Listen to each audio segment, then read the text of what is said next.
Test, test, test. Wait.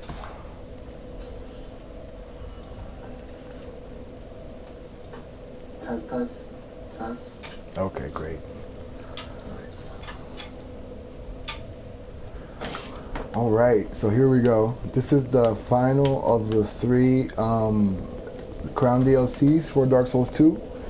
And I'm gonna do like a very kind of thorough walkthrough of the area. It has tons of secrets and like kind of unique things about it for getting through it. And I've been through it many times. So I'm just gonna essentially walk anybody that either already knows it or just doesn't know how to get through the area, or just wants to watch somebody play the Ivory King DLC, how to do it. So the first thing I'm gonna do very quickly is, if you played the original version of this game, they changed the position of the key to open the gate. So originally, how do I say this? Originally, when you bought the DLC in the vanilla version of the game, the original Dark Souls 2, the key to open the gate into L.A. Amlois is automatically put into your inventory. But in the Scholars of the First Sin version of the game, the key is actually placed within the actual game itself. So the place that I'm not 100% now that I think about it of where it is right here, not right here, here in this corpse. Let me quickly take care of, oh shit, everybody follow me now. In this corpse, there's the Great Magic Barrier Havel spell from the first game, and you will also find the key, the Frozen Flower, I think it's called. Let me take a look.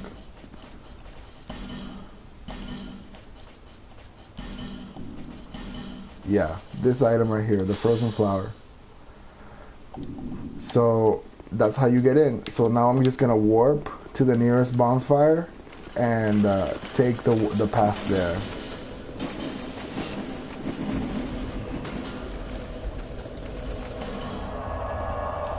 And it's gonna be the Shaded Woods, this Ruined Fork Road. So originally, as soon as you could get into the Shrine of Winter, either by collecting the number of souls necessary, I think it was 1 million souls in New Game, and then I think like for every New Game cycle, it required more souls in order to get in there. But In this game, you can't do that any longer. You have to make it all the way to the first bonfire in Drangleic Castle, and then you could go back to the Shrine of Winter and have access to the DLC.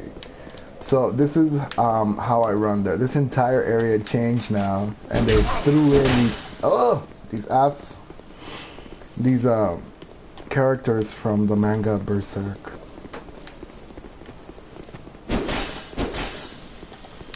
These guys were originally not in New Game. I mean, not in the original game until just a very small part of the very beginning area of the game. And I think they're still there now, but they've included them onto this area as well. So you can farm them if you want the equipment. You can fight them. They'll drop all their stuff. Otherwise, you can buy it from the greedy guy over in Majula. So, actually, let me change the sound settings very quickly to make sure that there's no feedback. Okay, great. So here we are. We are like in the outskirt area of William Lois. Now, this is the same as the other two DLCs in the sense that if you did not originally own the DLC, you could set your sign down here. And this actually connects to the optional outskirts area where you fight the kitties. So I don't know if they're still connected. Like if you still want to, instead of actually getting there, you could set your sign down here. I'm not 100% on that. Because now you have access to the area itself by purchasing the game essentially. So it's not a thing you have to do any longer. So this is how you open the door.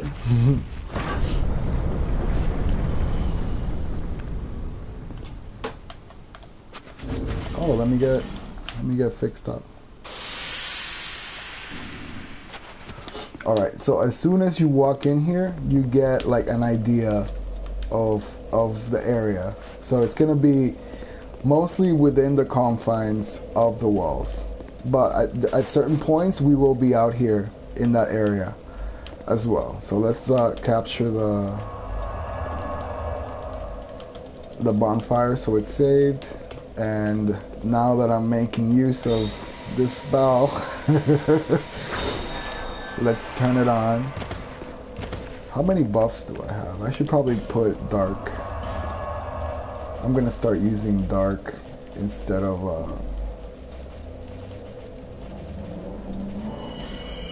crystal magic weapon. Only because dark weapon has 4 casts. So if I'm ever in a situation where you know, I want to have as much attack power as possible. Now, I am in New Game Plus, but this entire first area is actually going to be New Game Plus Plus, because I buffed up this bonfire into the next game cycle in my first playthrough for reasons I'll explain. Because basically, once you get through here and you pretty much do the first requirement of the area in order to fight. Oh shit! Oh.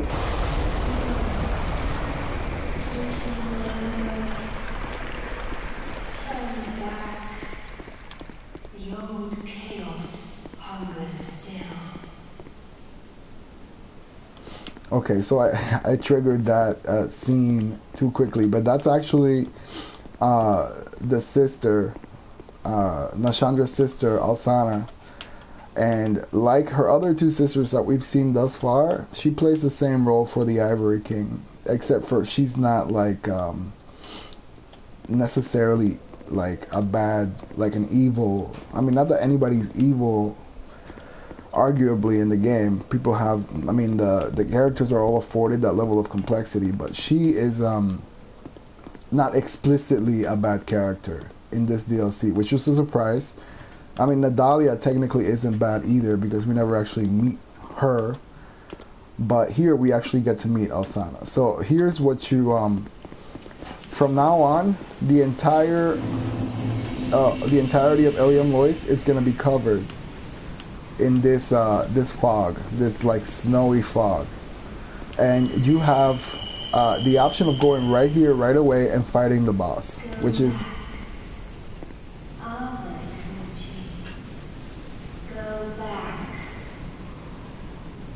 Okay. Well, thanks for the warning. If you walk in here right away, you'll be fighting Ava, which is the king's pet, a massive tiger. It's a very difficult fight in this current state because you can't see the boss. So, I mean, I think it's doable probably. Somebody's probably done it. I'm not going to do it. So what we're going to do now is actually find a way of actually seeing the boss. I feel a lot of people, and probably, you know, they just walk in there and die, and then what that tells you, what the game is trying to tell you is, okay, that path is not going to work out for you. So let's see what's over here. So now we're going to go through, oh shit, no spell. We're going to actually get through the area, and there will be an item that will help with the fight.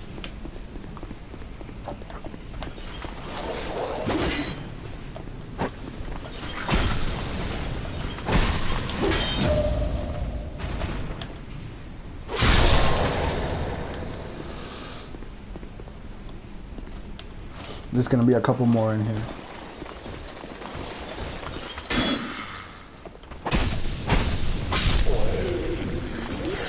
And then one more inside.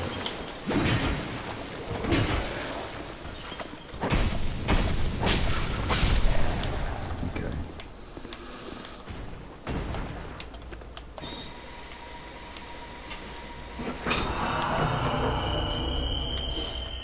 Alright, so like I said earlier, we're in the third cycle of the DLC because I buffed the first bonfire.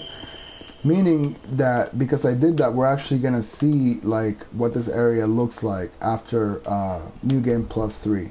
Meaning there will be red phantom versions of these regular ice enemies. There's going to be one as soon as we get down here. But we're not going to aggro him yet. We're going to take care of this one.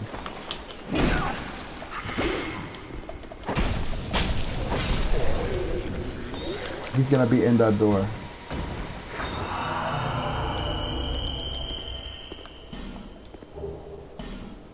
Trap ahead. What trap? Yeah, see, he's going to be right in there.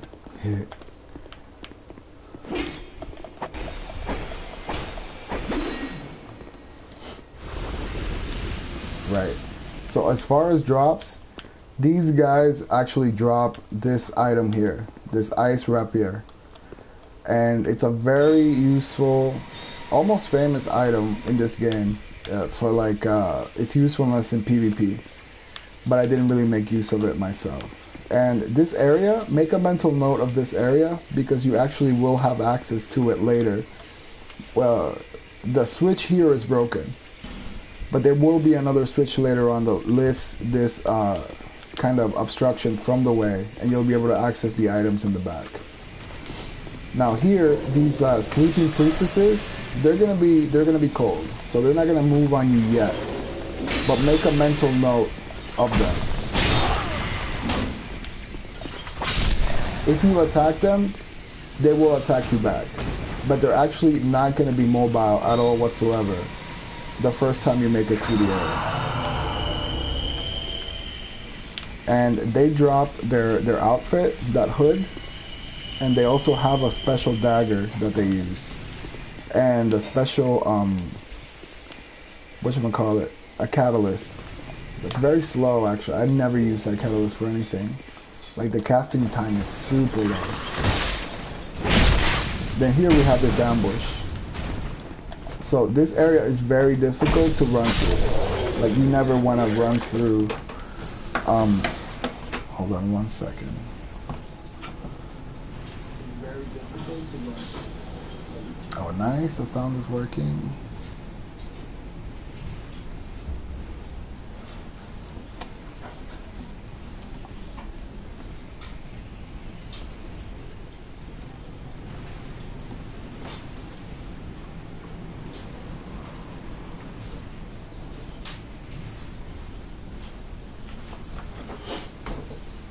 Right. So if you've noticed, you're gonna be stuck right here if you try to run through this area. There might be ways of doing it, kind of like using the AI of the enemies, but for me, I always just take care of everything once I want to make it out here into the more open space. So right here on the left, you might have noticed this when we were up there, but this is our objective here. It's getting the item that is being held by that corpse.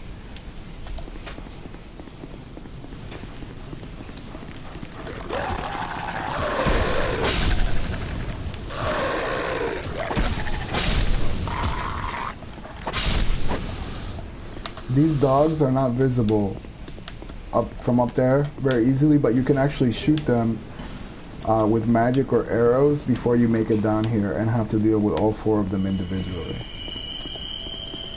Now down here on the left, there's gonna be an item. Oh, these messages. Don't put the message next to the item, buddy. That's just a torch.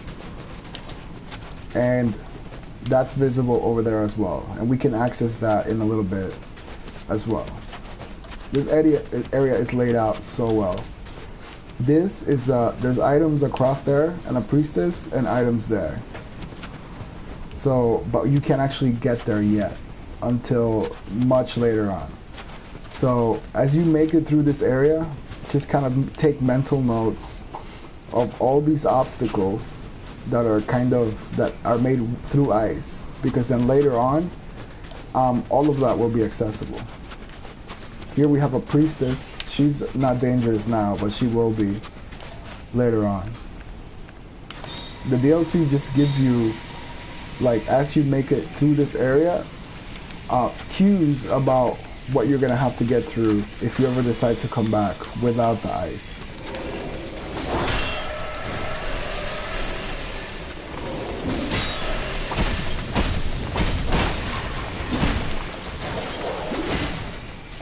Okay, let's not die.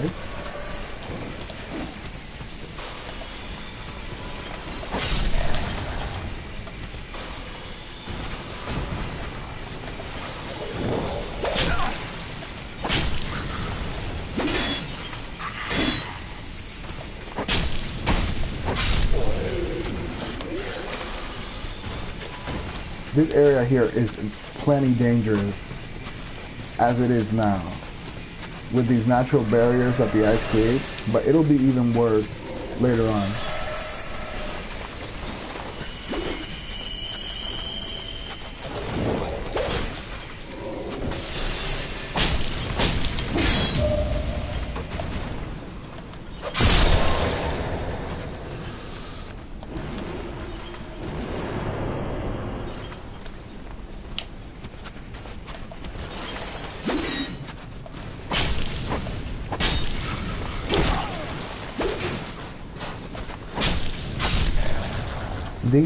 This version of the standard enemies with the ice on their back, they can't be backstabbed.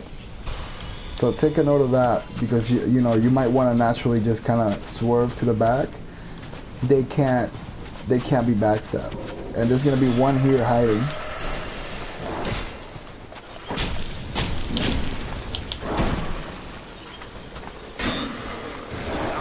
Oh Jesus. God damn it.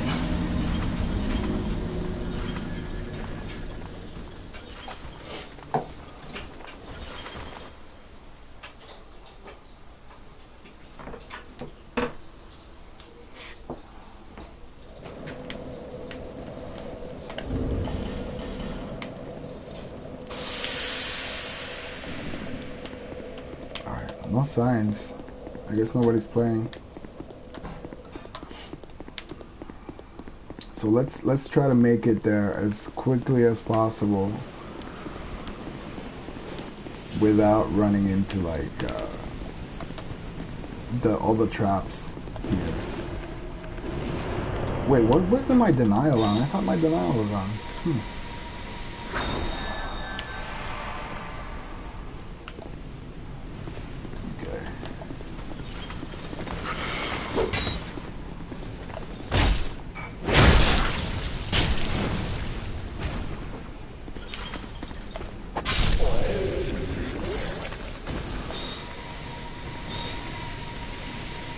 let's use a bigger sword so we can stagger them better.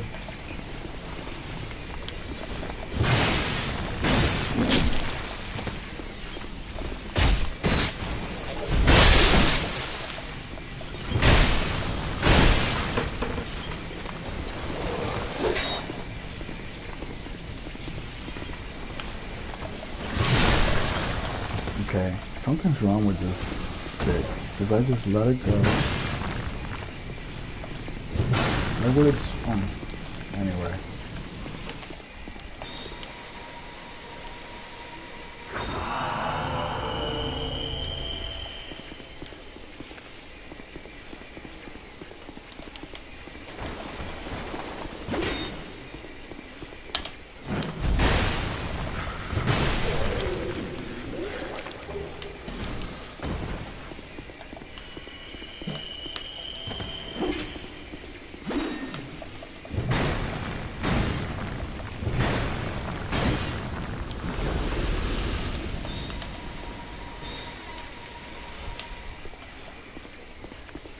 I kind of want to run through, but I know I'm just going to die, and then I'm going to prolong the process even more.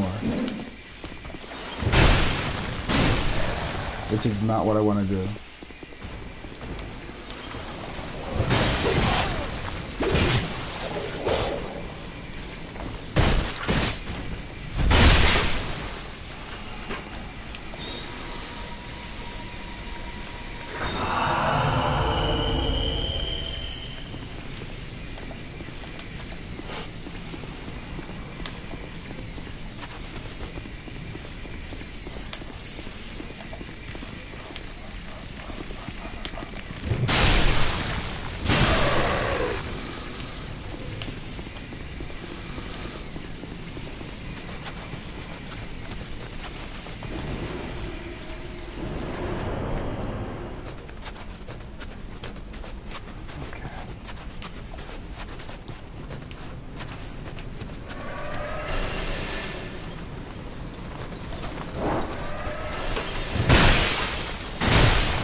Shit.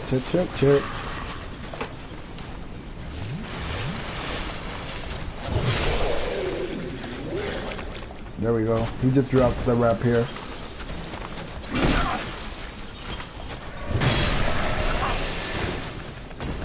That projectile is the weapon art for that game.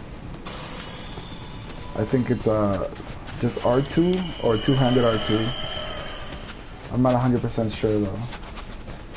I mean, they're not called weapon arts in this game, but that's essentially what it is.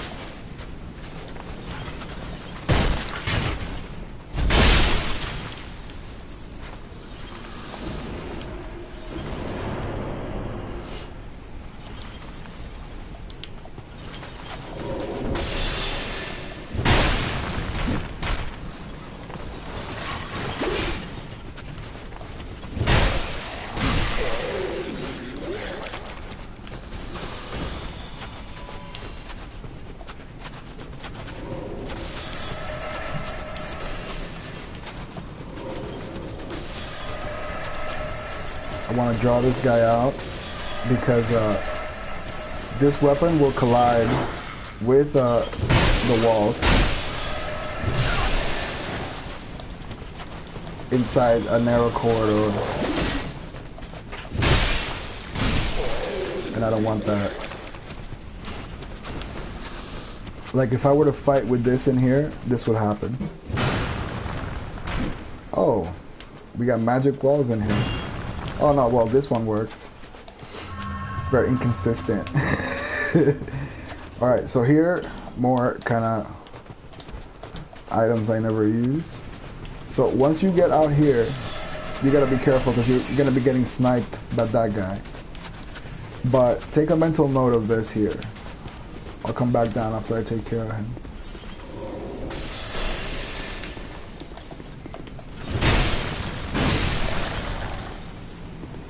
Now his friend will be hiding out over here, so you'll think you might run up here to quickly handle him, but then you'll have to deal with two, which is never a good idea.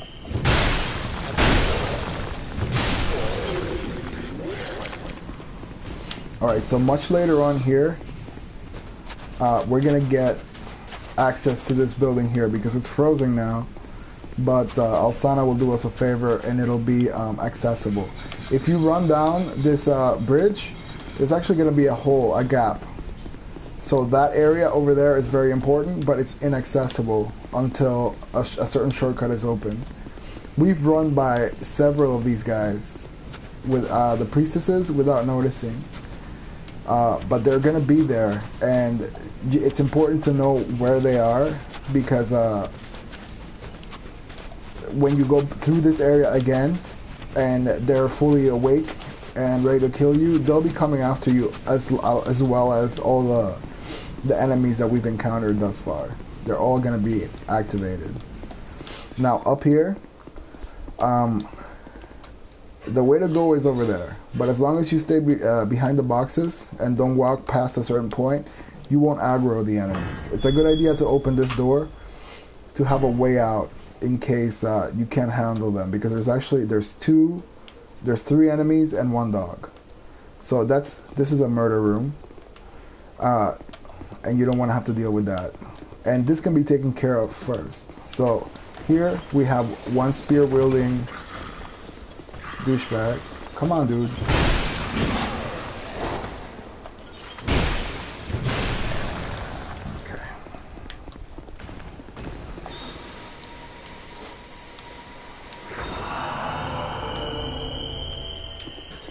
And then we're gonna have 2 of the priestesses in here. You actually can fight them if you want now, especially if you wanna like get the drops, their outfits or whatever. It's not really worth it. Like, they don't have anything that's super special, but in case you do want it, you can attack them while they're not aggroed. I never do it though. It just kind of seemed a little, I don't know. Anyway, there's gonna be a new type of enemy up here, which is kind of like an ice golem type creature.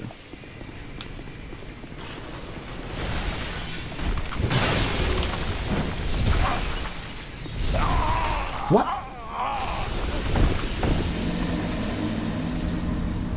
I don't even know what the fuck happened. I don't even know what happened. Like, what hit me?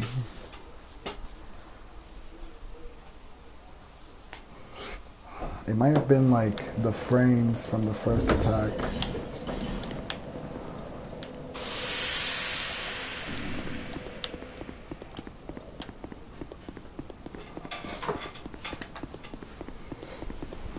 I think the startup frames for the second part of that attack hit me, but that's not like... Wait, how did I have fucking denial on. Like, how does that spell even... You can't depend on this spell. It's like three slots to have it, and then on top of that, it doesn't do its job. Jesus.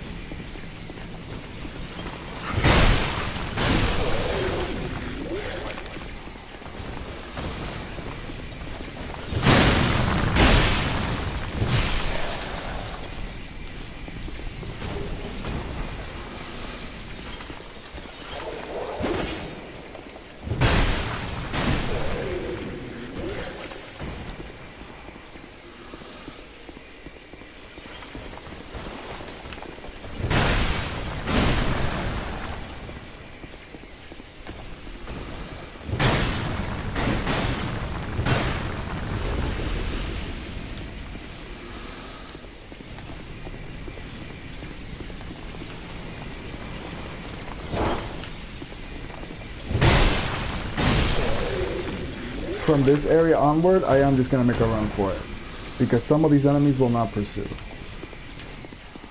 and I really don't want to have to go through the process of like clearing out the entire room.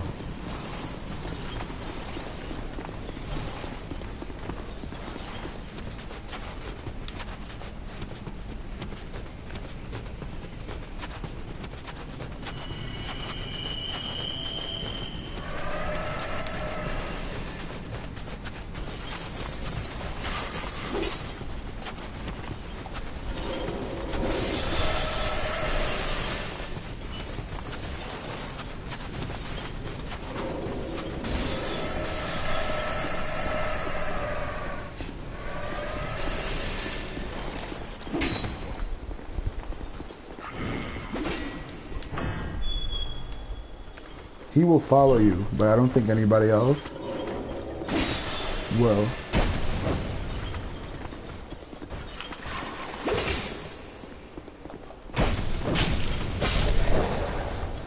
Is that his buddy? Yeah, he's coming.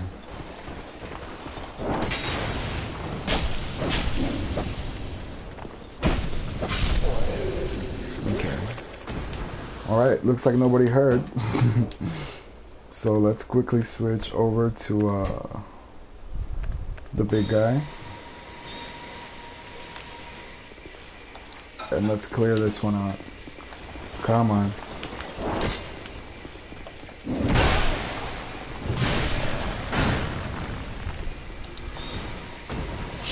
I'm gonna be careful with the guy up there. I've never seen that before. Like,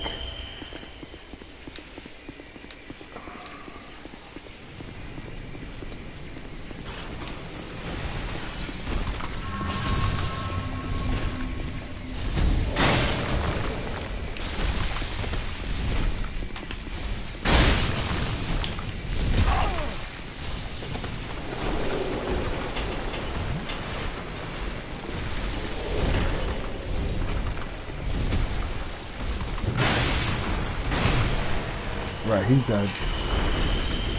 I don't know what that enemy drops. I don't think they drop anything.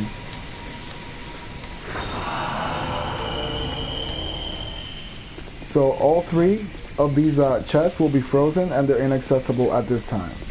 But like you know, like before, just kind of keep an eye out that in this area, you will, if you come through later, you will have access to these items. The area is kind of programmed, like laid out in this fashion, because they want you to kind of come back. There's a reason why you want to come back here after you defeat the first boss of the DLC, but that will not be evident right now. So as you go through, you'll start taking you'll notice that you notice these things, but the reason why you notice them will not become obvious until later. So here, there's a couple of items in this area.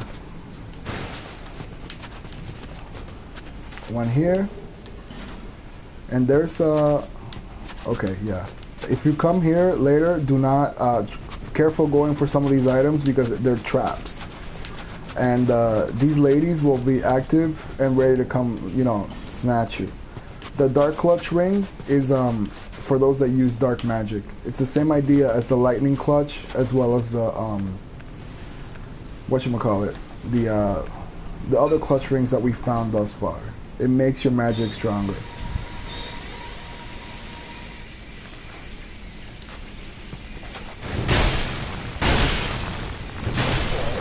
Be surprised. So here we're right back where we were earlier. And now we do have to deal with this room.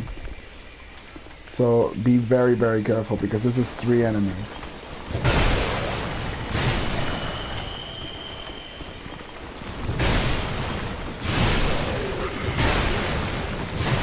Beautiful. You actually can run through it, like you don't have to do this, and I've done it before, but it's very dangerous because you get stuck here. And beyond a certain point in the door opening animation, you will be like the frame, you don't have frames where you can be attacked, but there's portions of it where you can be. So keep that in mind.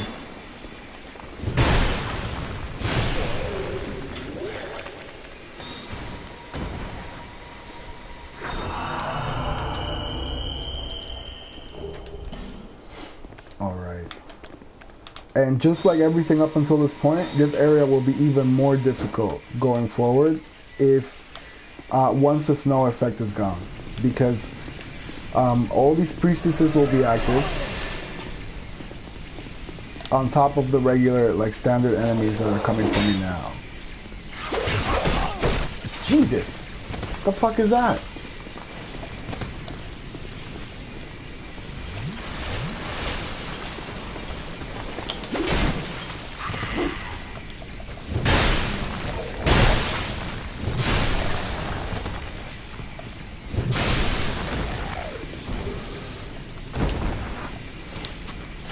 Okay, so right here in front of this door, there's actually two other paths that you can take. This leads to a special helmet, but there's a trap at the end, so you might die. And then this area leads to another. It's an optional area that gives you an item that gives you access to the proper optional area that I spoke about in the beginning, the whatchamacallit, the outskirts. But right now it's inaccessible. You can light these sconces, and you have to light all 4 of them in order to open this door, but you can't do that as long as the snow is here. So it's just mental note for later.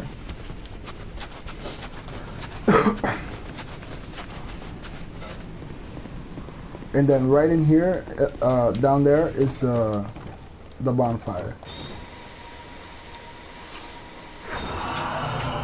But I kind of want to, I'm going to proceed through this area very carefully so I don't die. Because this is dangerous.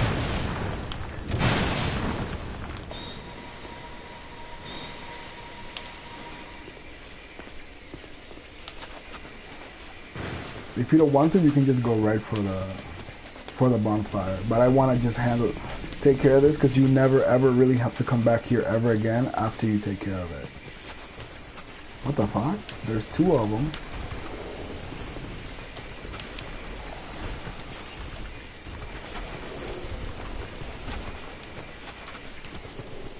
All right.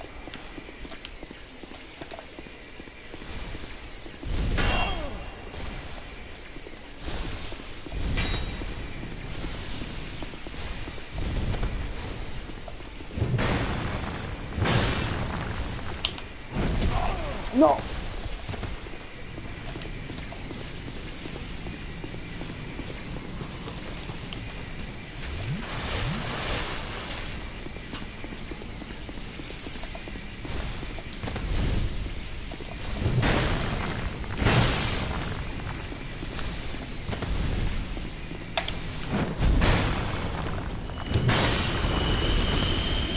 Okay, so I guess they do add this guy.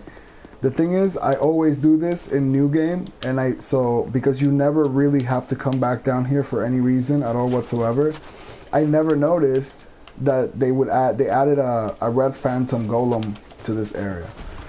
So keep that in mind. Oh.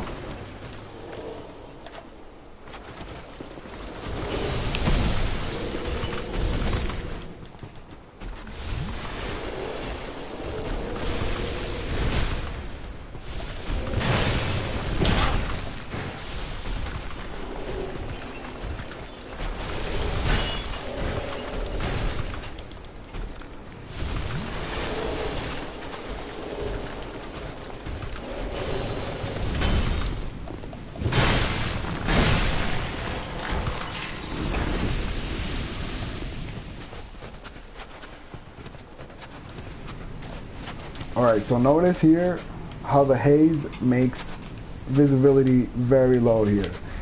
That's dangerous because you can easily fall off a cliff here. And then here we have a hidden friend just waiting for you.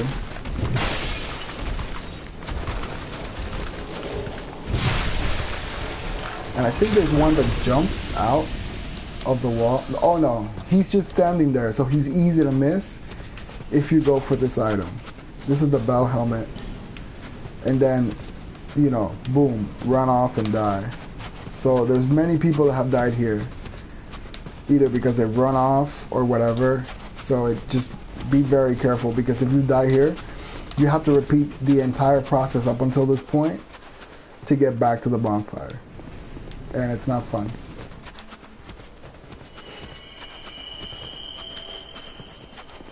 Oh, and the other thing is, like, if you run here, and it's very much doable, as I demonstrated, as soon as you make it through this door and down into the bonfire, none of the enemies up there will pursue you.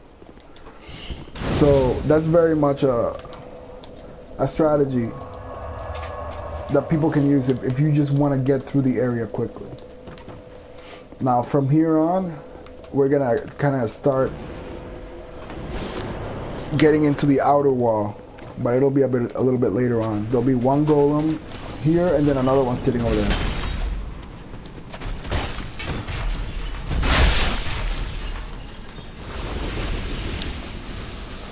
This one will not activate unless you come close to it.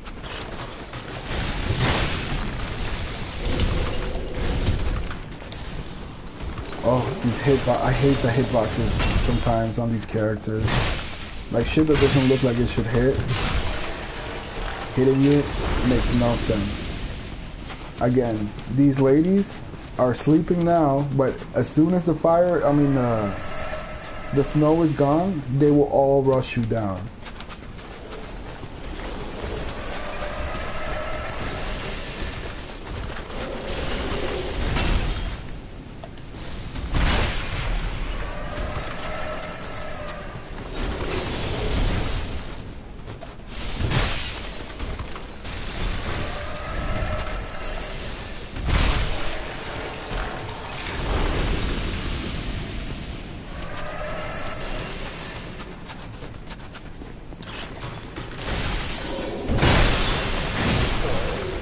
Oh, I forgot about this guy.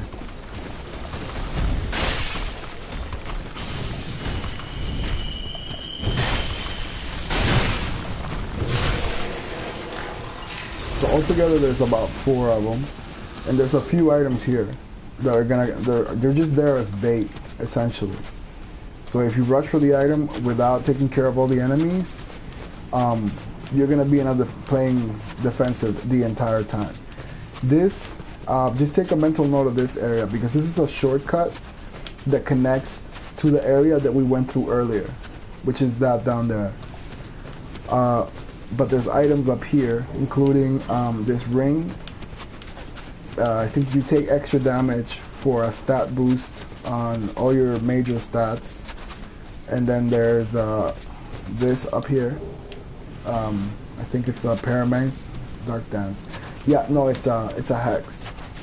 And these 2 ladies will not be up here if there's no snow, because they will already have tried to come after you as you make it through here. So on top of the regular enemies, the 3 golems, there's gonna be the assassin priestesses after you as well.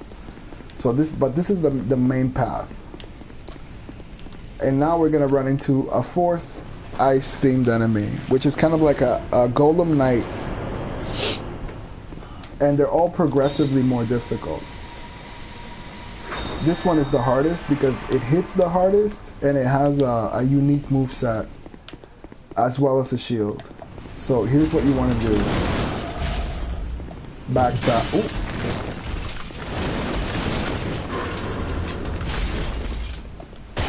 Backstab him.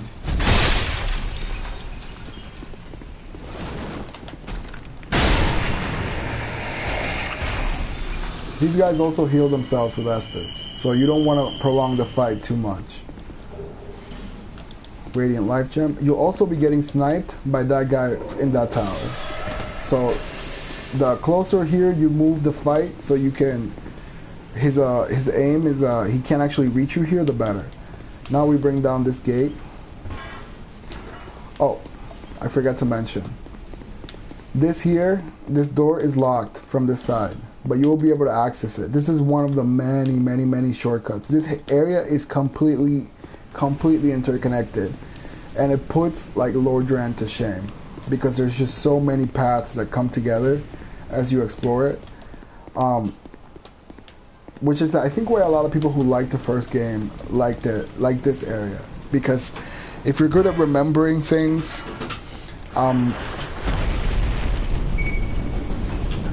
it'll serve you well here, because everything is kind of linked to everything else. Now here we're right back on the wall, and there's 2 ways to go. You can go down there, but that door is actually locked for now. The key to accessing the optional area, that's the 5th bonfire in the area, is actually in that locked door that requires lighting sconces to enter. So for now it's inaccessible, and there's really no reason to go down there except for to risk losing a few more Estus charges and health, or probably even dying. There's going to be 3 enemies of those regular hollows and a golem knight, so we don't want to do that right now. This area, you might be tempted to run immediately into the tower. That's not a good idea, because once you go in there, you'll be followed by the golem knight standing over here, as well as the priestess if the ice is gone. So you want to come and take care of him first, and then come in here.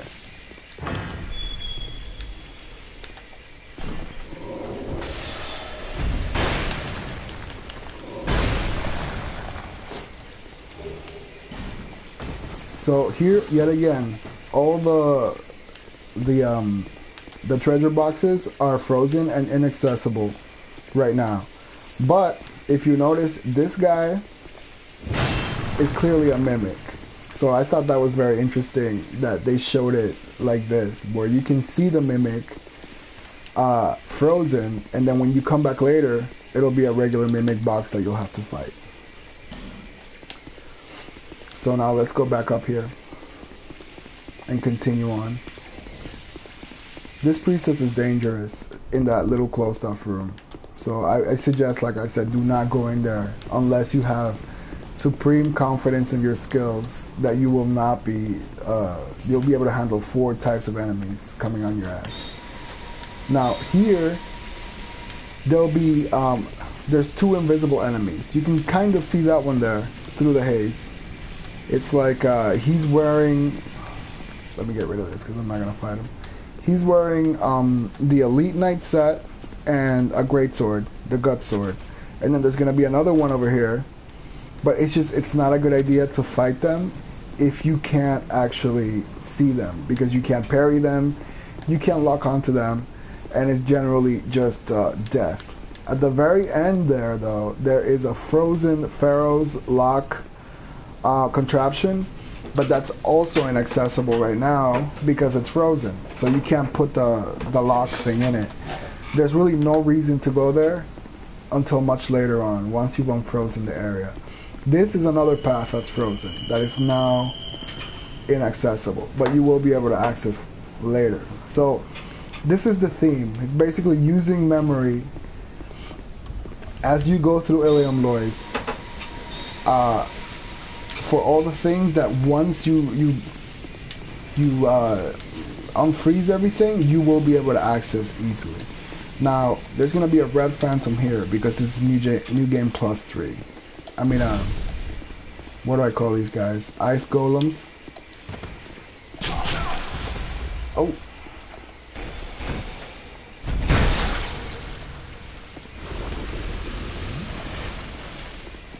Here's yet another frozen box. A priestess will be sitting out here. When you go to open that box, the priestess will automatically get up and chase you to kill you.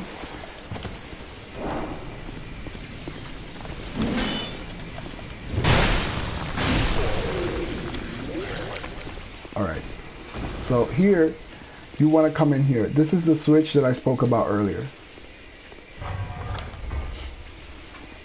What this does is it takes all those sarcophagi and picks them up, removing them from your path at the very beginning of the area. So there's nothing left to do here now, but once you go back to that beginning area, the path will be open and there will be 1 armor set as well as something else inside there. Okay, now here we have another golem.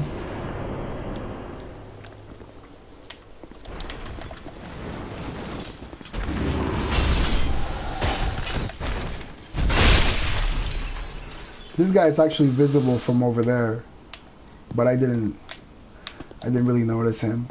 And then instead of going down there, once you get past a certain point back there, you can't go back. So do not go down there. Do this area first.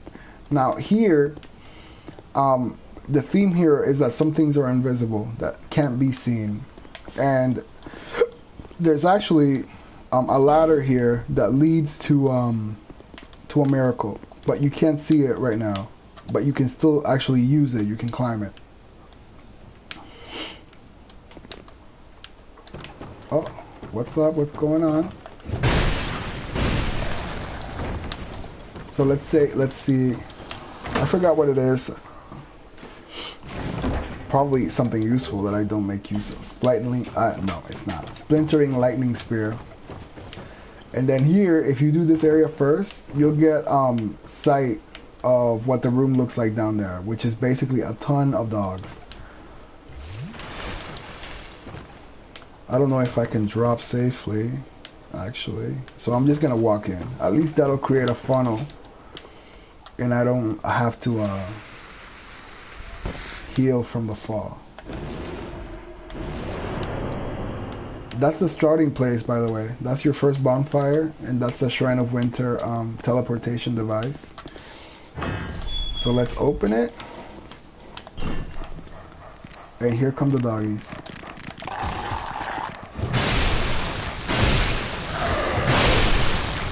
Great, that's all of them. Human effigy, I need more of those. Stairs. I hear a dog. Yep, okay. Soul of a Great Hero. Oh, and we're right on top of the entrance area here. So that's the big gates that we came through. The boss is right over there, and this is the path that we took.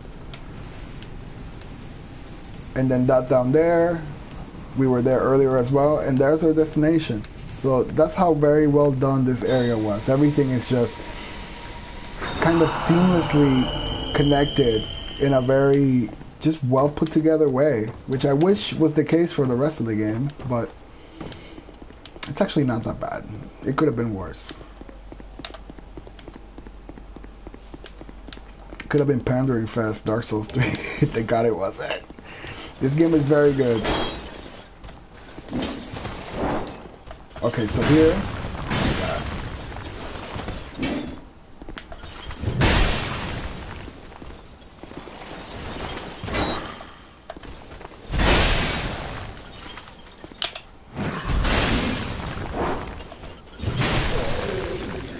I feel out of all of them, the one with the shield is the most dangerous. Because you might run out of stamina hitting it, and it puts its shield down when it wants. The hitboxes are horrendous sometimes in this game.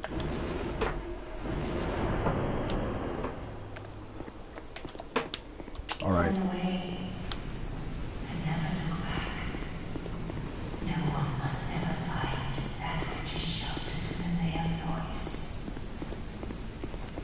So here she's hinting at this great secret, this like hidden whatever that's here.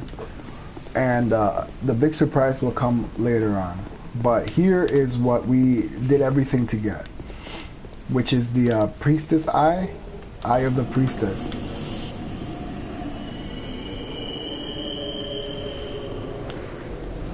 Oh, that's a very ominous sound effect. So from now on, with this key item, all the invisible things in the entire Ilium Lois are now visible, including the boss, which will make fighting the boss much easier. At this point right now, if you want, you can warp right back to the first bonfire and fight the boss. But there's actually another area and one final bonfire that links back into the main path. And we're gonna go down into that area. Another nice thing about the item is that they made the item's effect consistent with the rest of the game. Meaning that in the Shaded Woods area, where there's those shaded enemies that are not visible, those are now visible if you have this item. I thought that was great. This is another shortcut that we'll see much later on. And here we have one of these like hostile NPCs from like the two that I spoke about earlier up top, but now we can actually see them and fight them. Oh my god, wait. Why is there a red, oh there's a red golem.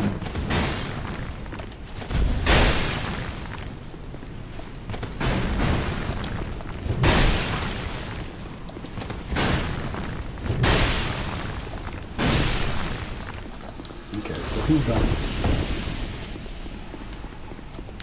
And there's gonna be a red golem here because it's New Game Plus Plus.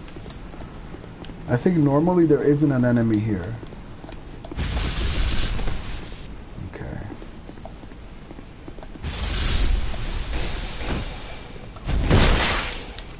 Alrighty.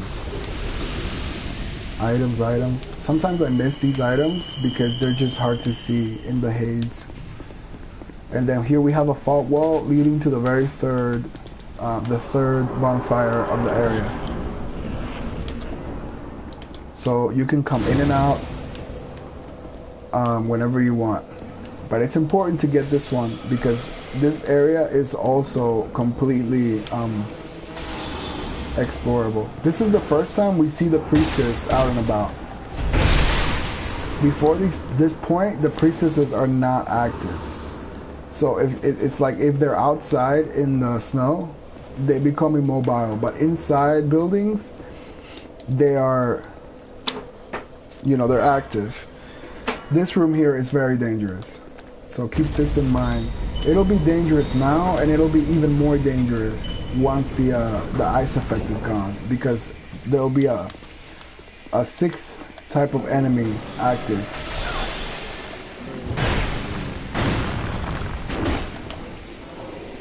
So the danger here is that there's so many projectile throwers. You have two priestesses throwing magic spears at you, as well as these guys with their ice rapiers.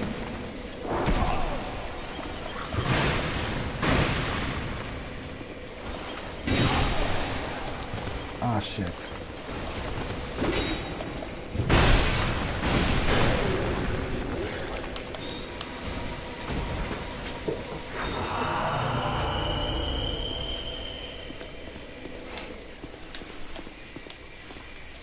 I think that's just, okay, there's one more. But this guy will not come.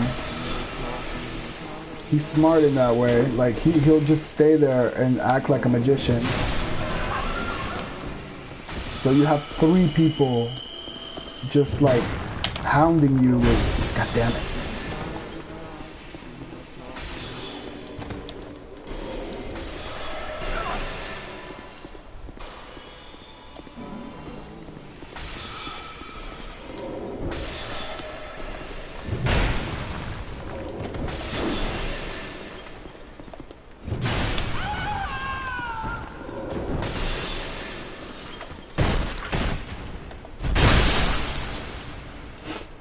And there's gonna be another one, or I think this guy is it. There's another one that comes running down the hall after you make it past a certain point in the room. These guys, these golems, are kind of like the golems we've seen in the standard game. But, I mean, same effect, everything.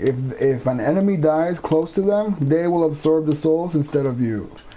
The difference is that these golems will actually attack you, which is, I think, the first and only time that this happens in the game. So be prepared for that, because they can be very dangerous. They have huge poise and they dish out good damage.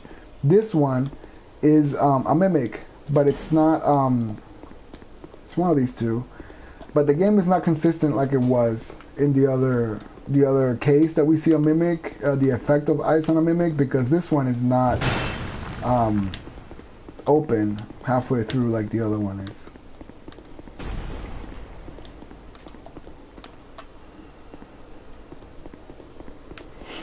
Alright, so up here we're gonna get a special NPC invasion, and this is kind of another trick like in the previous area.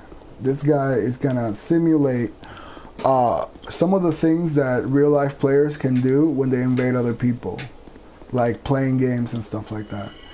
So what we're gonna do is be careful in this area here. The worst thing is that you have to keep in mind that you have an invasion, but he just won't come. So while you're fighting the enemies, you're like, at any point, this Black Phantom is gonna come and you know, come for me.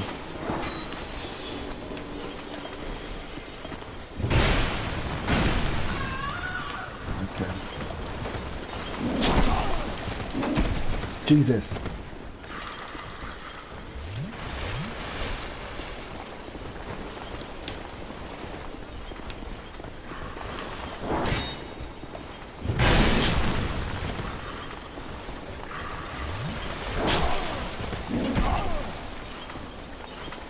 range is so good on those attacks.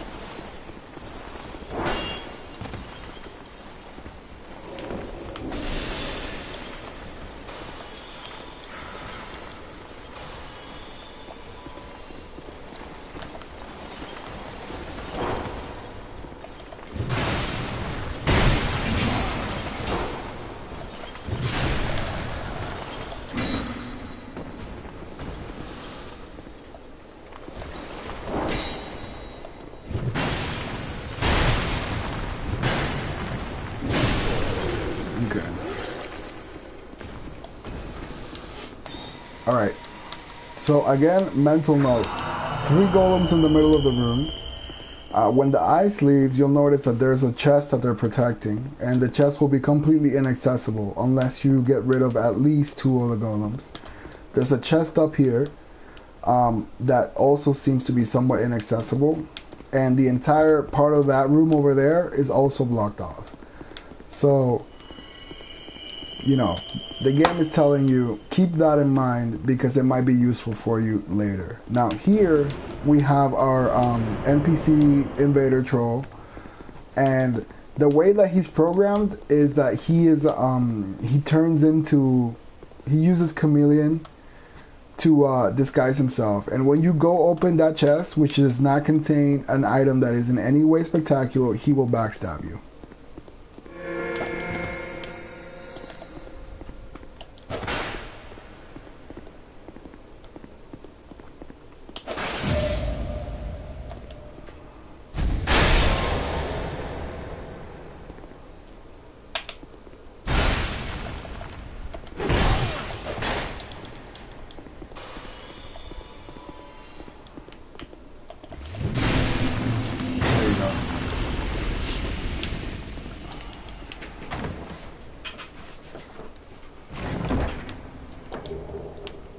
Silver talisman. So it's also funny, like if you decide to forego getting your silver talismans and you just run up here, he will chase you all the way to the bonfire. So here we are. Oh, thank you. Shortcut back to the beginning.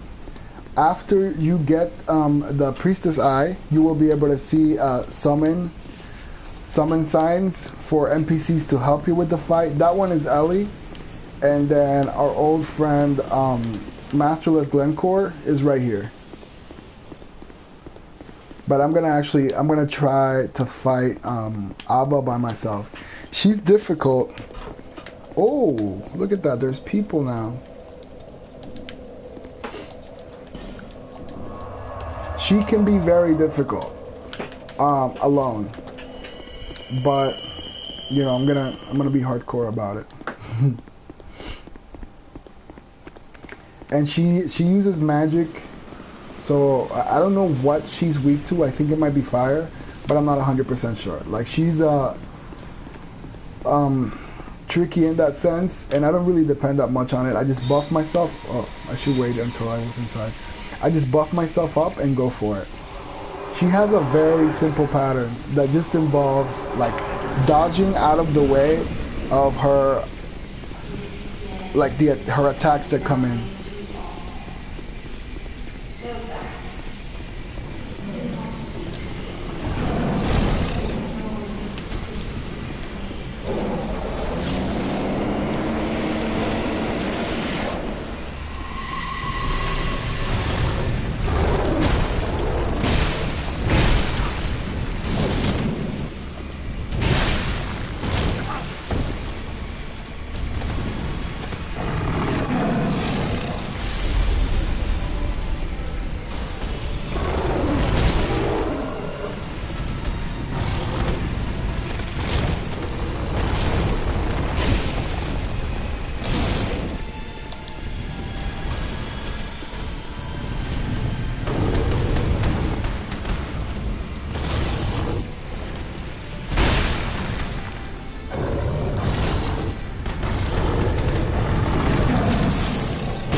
Oh shit, shit, shit.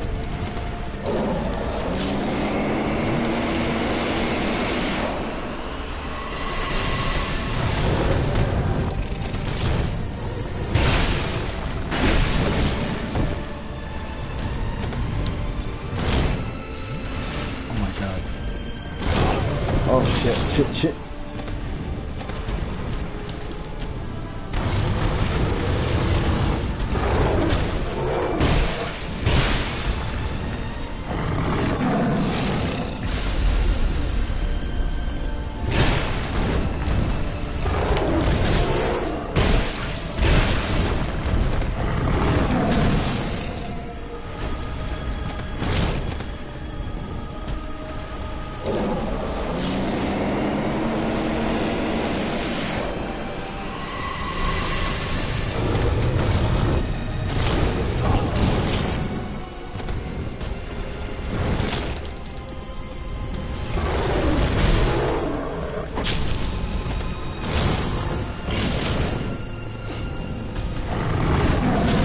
Oh, fuck, fuck, fuck.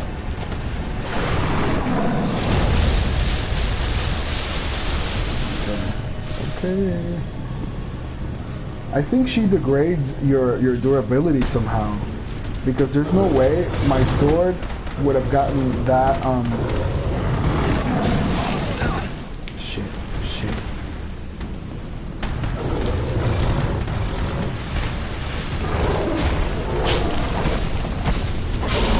Oh, I should know.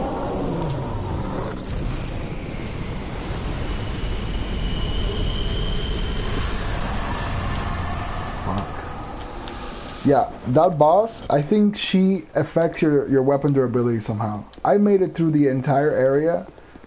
I think I only used the second bonfire.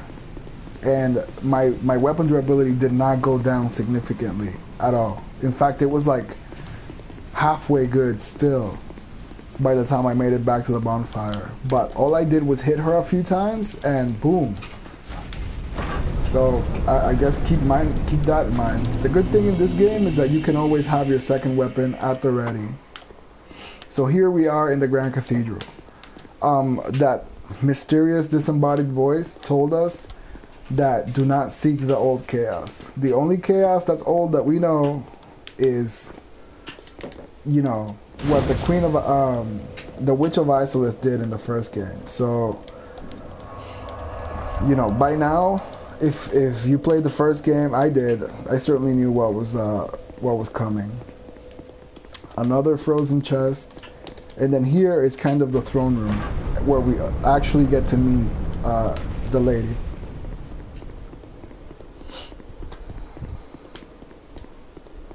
To think Ava could be bested. Who are you? This land is barren, cursed by the old chaos. Okay. It gave birth to atrocities, and the people fled in fear. Alright. Until our Lord, the Ivory King, came.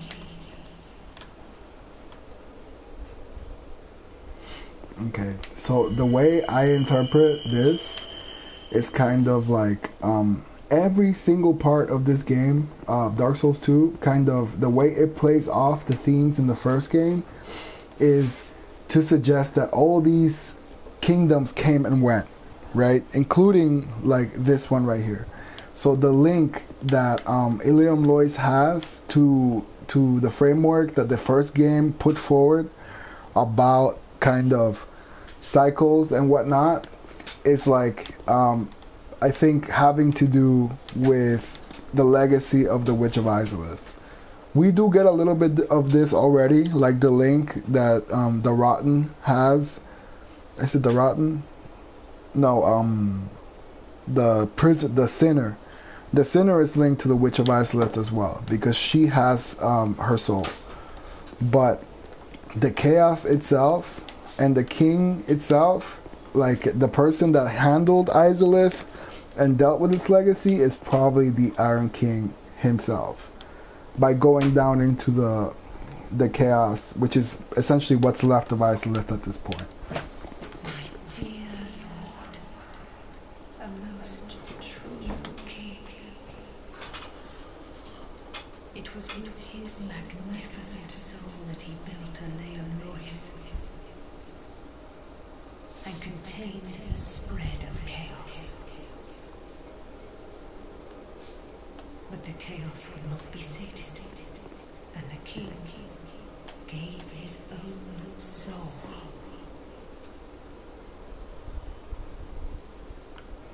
So what I'm thinking is, you know, in the first game, like, you have the option of going and doing whatever you want. The story is not set in stone. You're interacting with a world that is mostly dead and that is gonna die. The whole point of you bringing it back is like to do whatever you want with Wynn, but you do have the option of leaving as well, and that's all just kind of considered quote unquote darkness.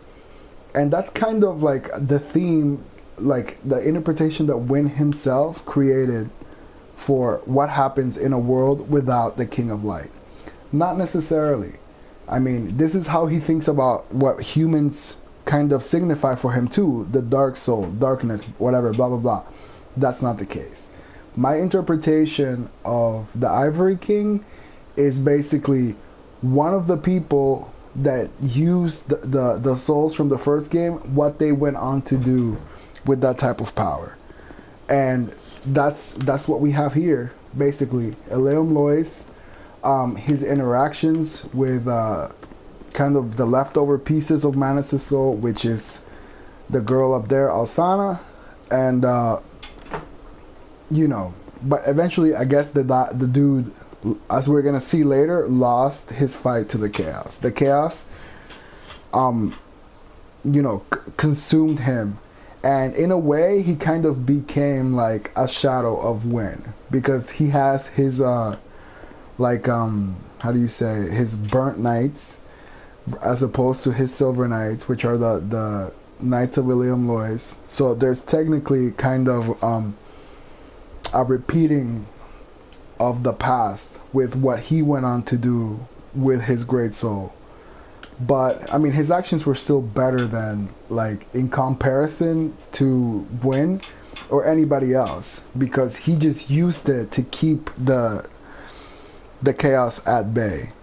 And I really like that this revolves around Isolith, because in the first game it's mostly about like Wynn himself, and Wynn is interesting, I mean, whatever, but like there's all this unexplored stuff revolving around Nito and the Witch of Isolith, and you don't really get to explore those concepts, those themes as much, even though their role is just as important as Wynn, because each one of them received a piece of the first flame or whatever. So I like that here in this place we actually get to see something that is associated with what the Queen of Isolith did with her soul, like the fucked up thing that the demons that she created with it, which is the chaos, the old chaos itself. I think we have to talk to her one more time. The king was drained of vigor and plunged into the chaos's heart. The Leon Lois was frozen in time, its leader lost. I remain here to contain the chaos, honoring my lord's wishes.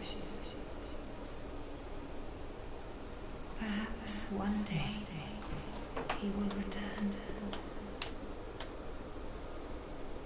There is nothing here save that accursed flame.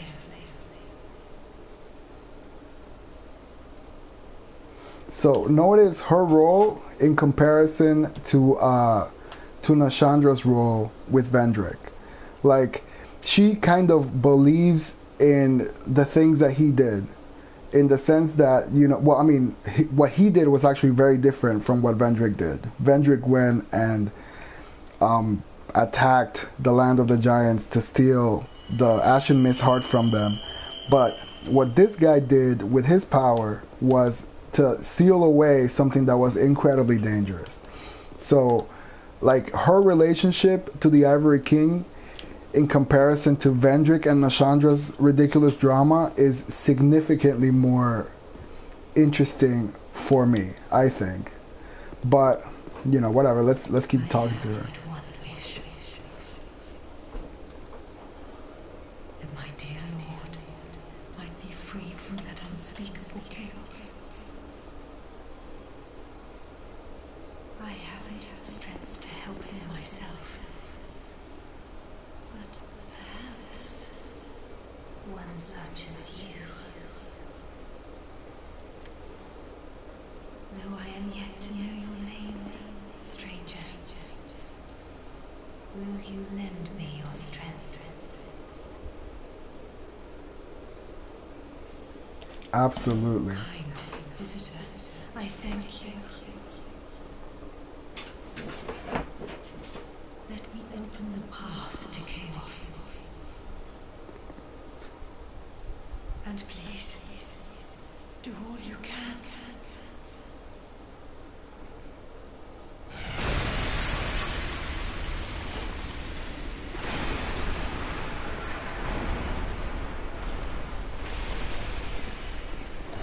All right. So she undid pretty much everything that we've seen up until this point.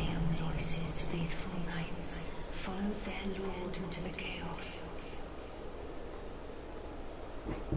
But not one of them returned.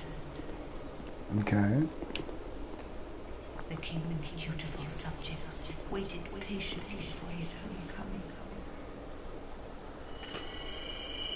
But it was too long a wait to bear. The knights of Lois await a new leader. One who will guide them into chaos.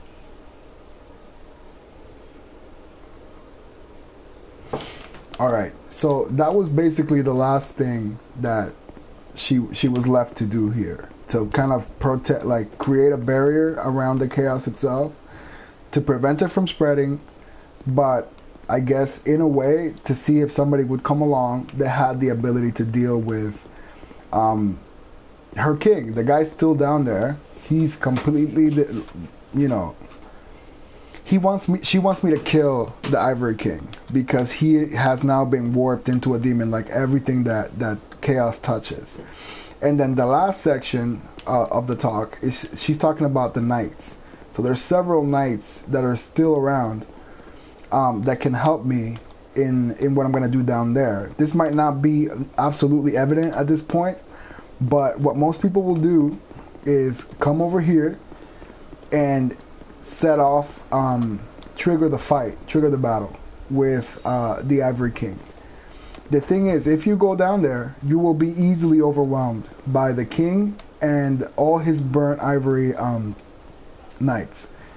So what you can do, and this is the second half of the playthrough, will be going back into Lois with all the paths that have been opened now that Alsana's barrier has been lifted, and find the Ivory King's three other faithful subjects, and they will all warp into this room and they'll help you fight the Ivory King in two ways. First, by attacking the king himself and his like burnt knights, but also by sealing the gates that keep bringing burnt knights into the arena, which makes the fight significantly more difficult.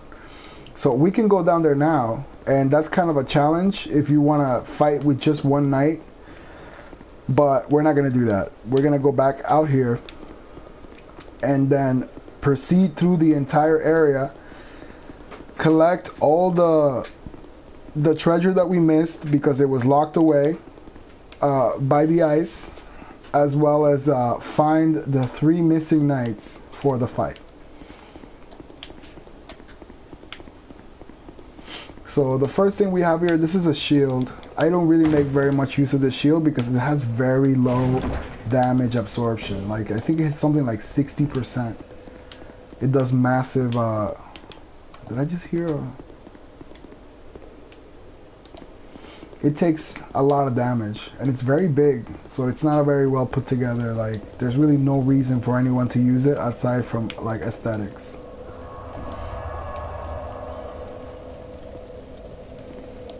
So let me quickly go use these souls, and then we're gonna continue on with Ilium Lois.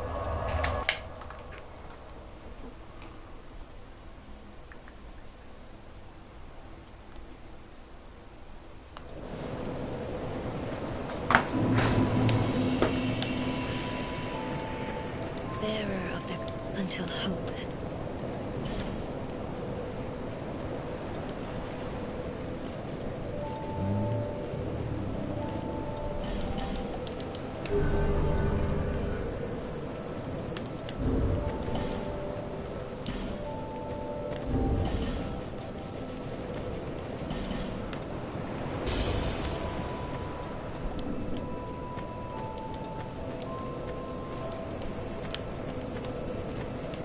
What are you? I don't want to poison her, but I need to level up. Oh, Bearer of the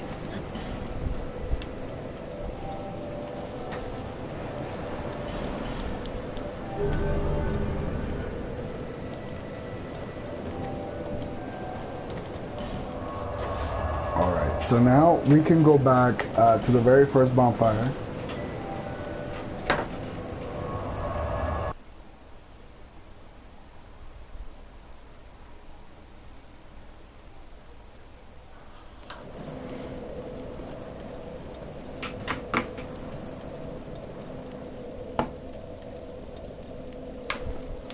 Okay, so now, here's the thing. You can, all of this that we're gonna do now, you can actually do with Summon Phantoms, which is a lot of fun, like exploring this area with friends. I highly recommend doing so, unless you just want to explore by yourself. But you will not be able to summon anybody because the boss is dead. So in order to summon people to help you proceed through the area, you're gonna have to use a bonfire aesthetic on this bonfire, which will bring back the boss in a new game plus cycle, the next one from the one that you're on currently, and but you'll be able to summon help as you go through Ilium Lois. So I'm not gonna do that though, because it's gonna be a little weird if people hear me talking like instead of just regularly playing the game. So here, now we have a clear vision of what the area looks like without the haze, and we've pretty much been in the entirety of this, but now there's all new open areas, treasures that we haven't opened, and knights to find. You actually can't fall down here. I kind of wish you could, because it would make a really big we would make a great shortcut through the areas that we have to find. So the first thing we got to do is get the treasure in that room that we unlocked.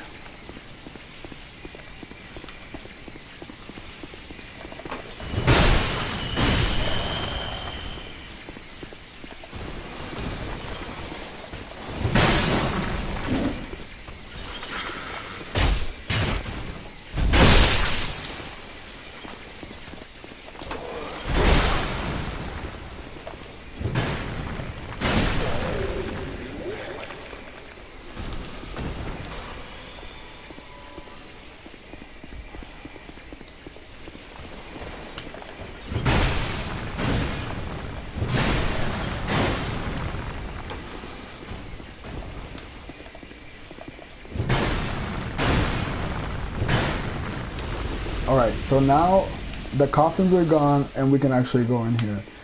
There's this box.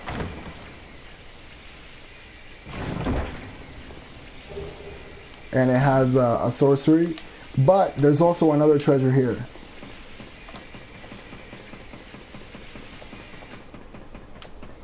And it's an armor set that some people say it's supposed to be like Logan's armor set or something like that. I don't use it because it doesn't look, it's not my style. And then here, we're gonna go right back out. Now, be careful because the priestess is going to come to life now. So I'm just going to take care of her before she tries to sabotage me.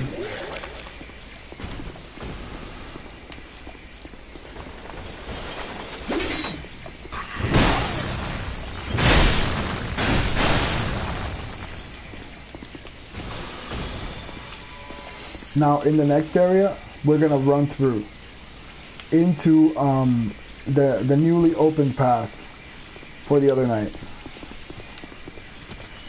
Actually, no, because there's treasure that I want to show.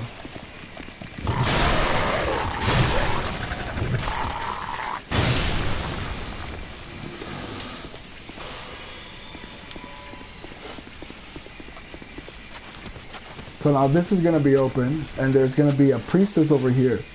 When you come to get these treasures here, she's going to get up and try to backstab you. Oh, why does that keep happening? Boom.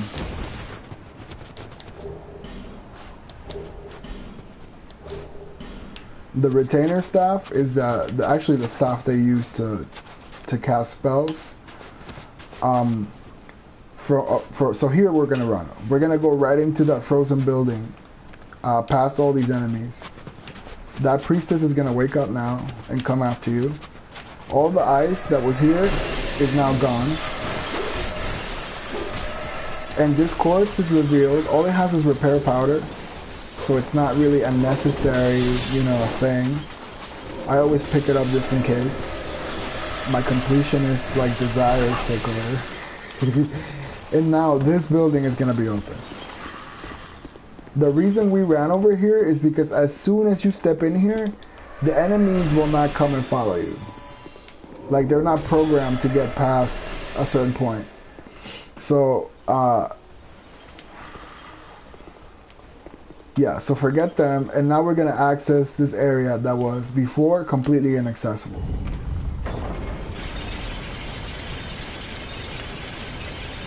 Now, from here on though, this is very, very dangerous. You want to be very careful.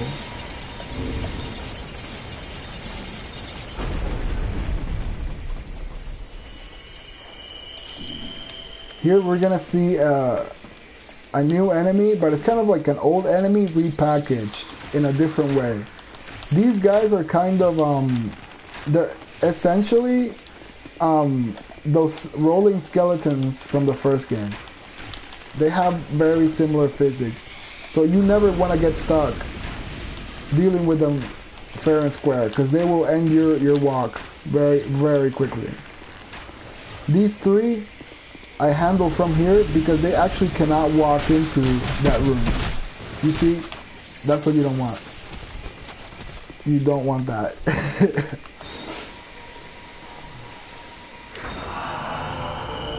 They can't come through this door here because they were lazily programmed. So what I do is I just hit them with projectiles from a safe distance, so I don't have to worry about dying unnecessarily.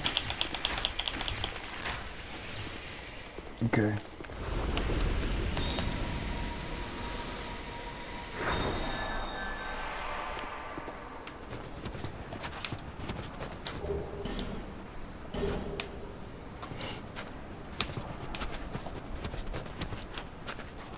There's gonna be a few more from now on, and it's important to proceed very carefully so as to not have to deal with two of them at a time.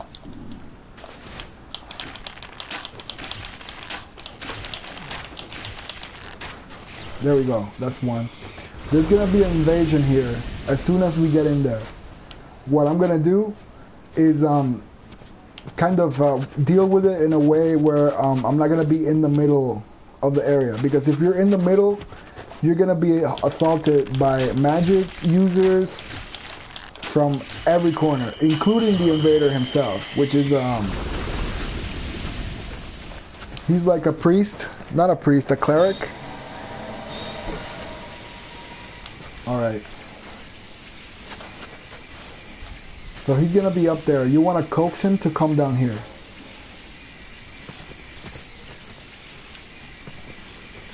Oh, come on, dude. What's he doing? What is he doing? Is he stuck? Nikolai!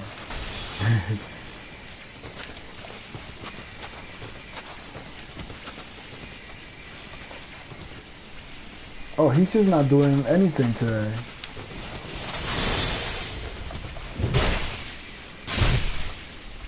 I wonder if they reprogrammed the AI so he works. Okay, no, there he is. So he just cast that, what is it called? Something, Promised Walk of Peace. Oh shit.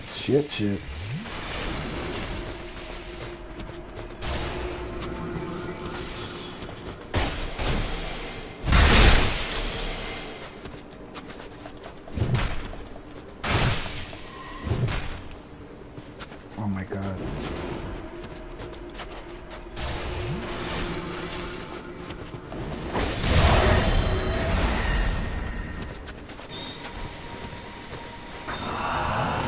Oh, he just healed himself? Nice.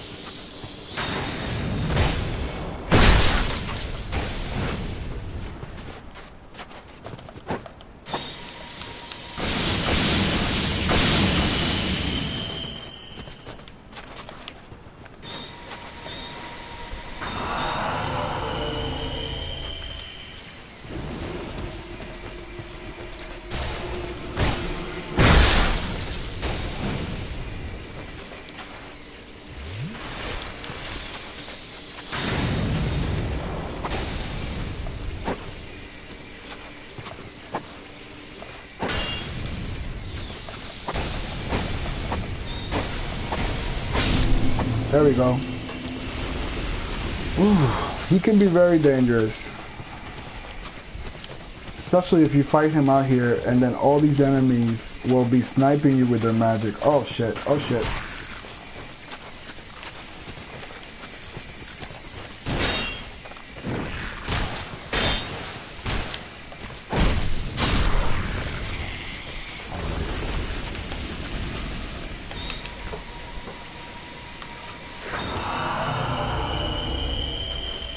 Keep your health as high as possible, because the situation here is you're gonna be down here in this valley while you get sniped by all these magic using tree creatures, these guys right here. And then the more that you progress into the area, the more of the little hedgehog creatures you're gonna run into. So having more than 2 on your ass is pretty much death, guaranteed death. There's gonna be another one over here. And then one over here.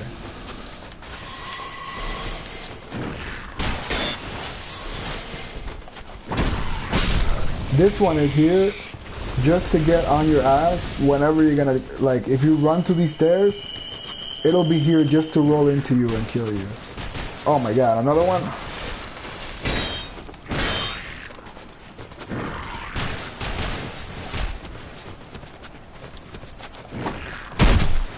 Oh! Oh shit.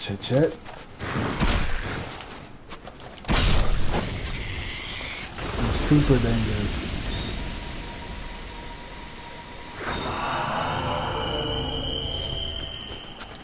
Alright, so now we can go up the stairs.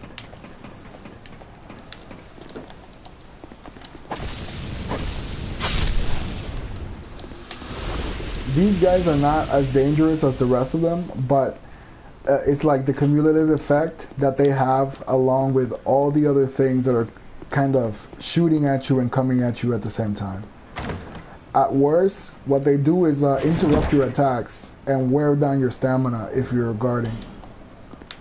We have a few bolt stones for your weapons. Don't go here yet. There's gonna be a special situation down this hallway here. Where we want to go is here because this is the 4th bonfire of the area.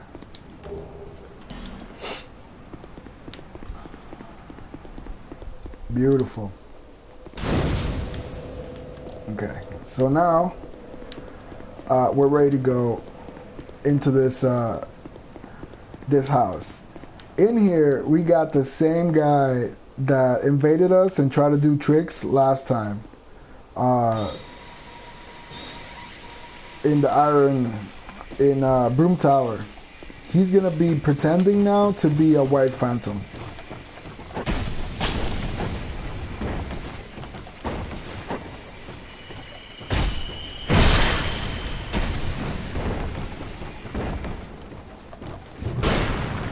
And just like last time, as soon as you hit him enough times, he's gonna run away to try to set you up in a situation where you're fighting him along with several other, like, significantly more dangerous enemies.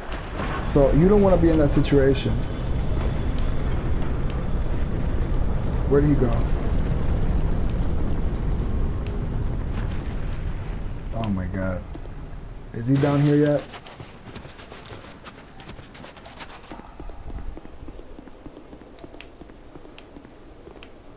Alright, so this is a trap. This is a big trap. If you go down here, we're gonna meet like an ice version of the Covetous Demon. And if Maldron is still here, he'll be attacking you along with the Covetous Demon. A lot of people complain that the Covetous Demon was not much of a boss in the original game, and that's true.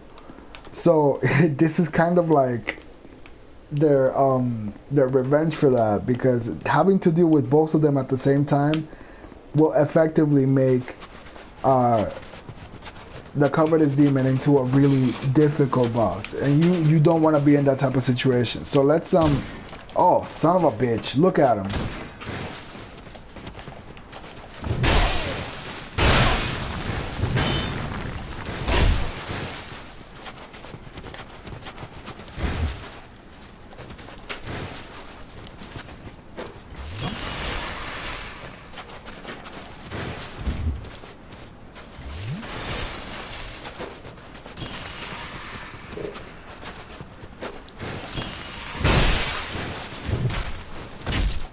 God.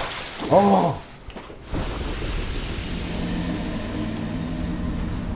Jesus Christ. I fell for it.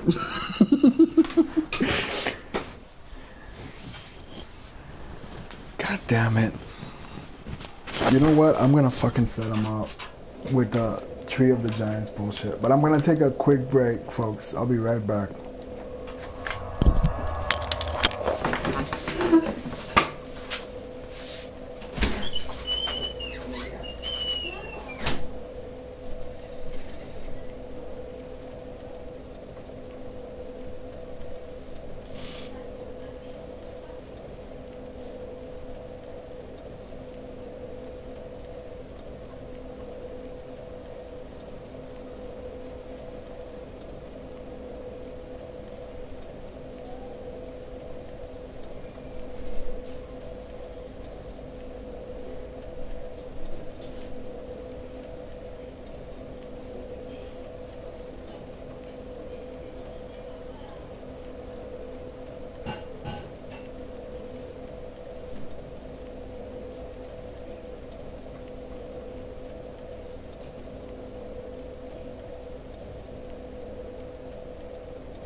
Alright, we took a quick solid snake break.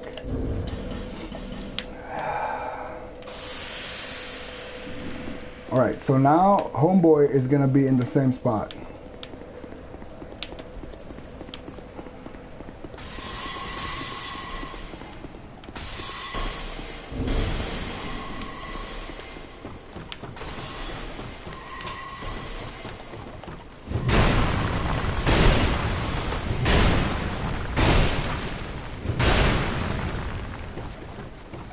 There we go. Son of a bitch.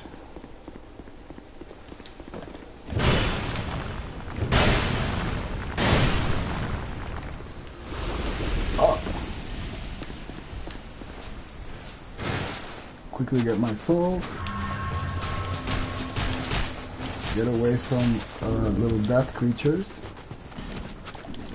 And I don't know if it works. In this case, like it does in the Iron King, to use the Seed of the Giants, so that the enemies will take care of him for me. But I'm gonna go ahead and, oh, I only have one, so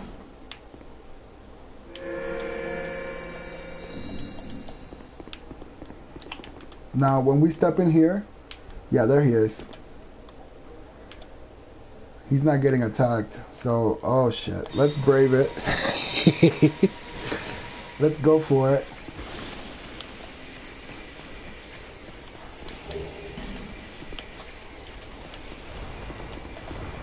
Oh, that's not his life bar.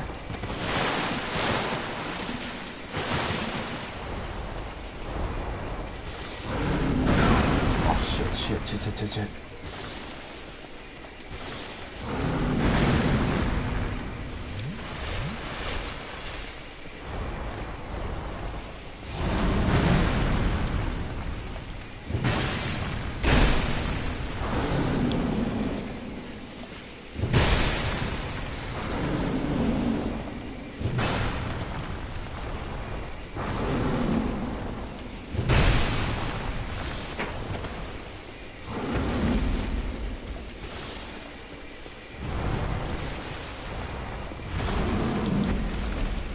Oh, there he comes. Bastard.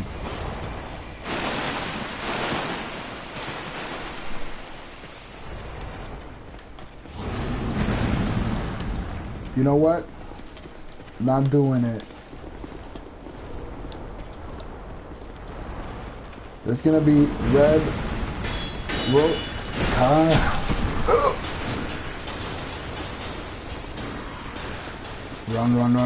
Run. ¿Qué? Espérate.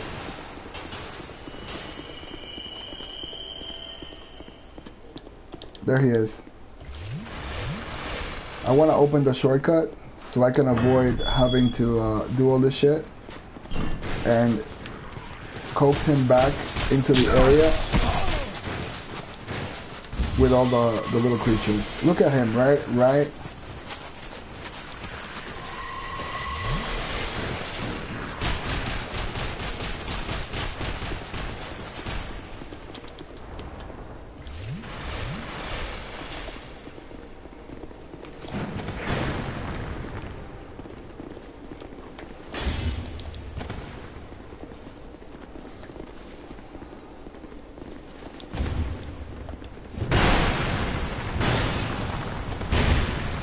Don't get backstabbed.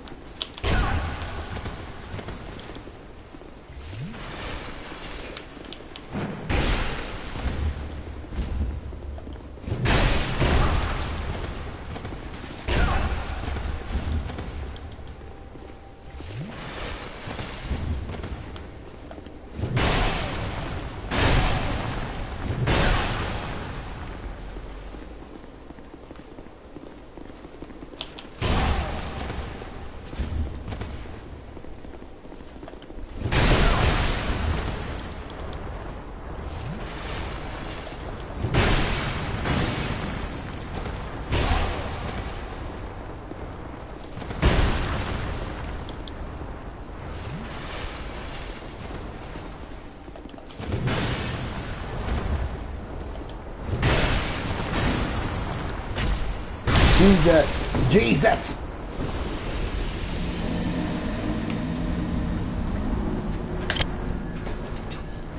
All right, I think I'm gonna go watch the E3, whatchamacallit now, and then I'll continue this later.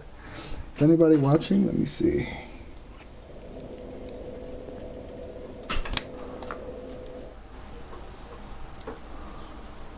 Oh, 2 people. Thank you for watching. I'll see you guys later.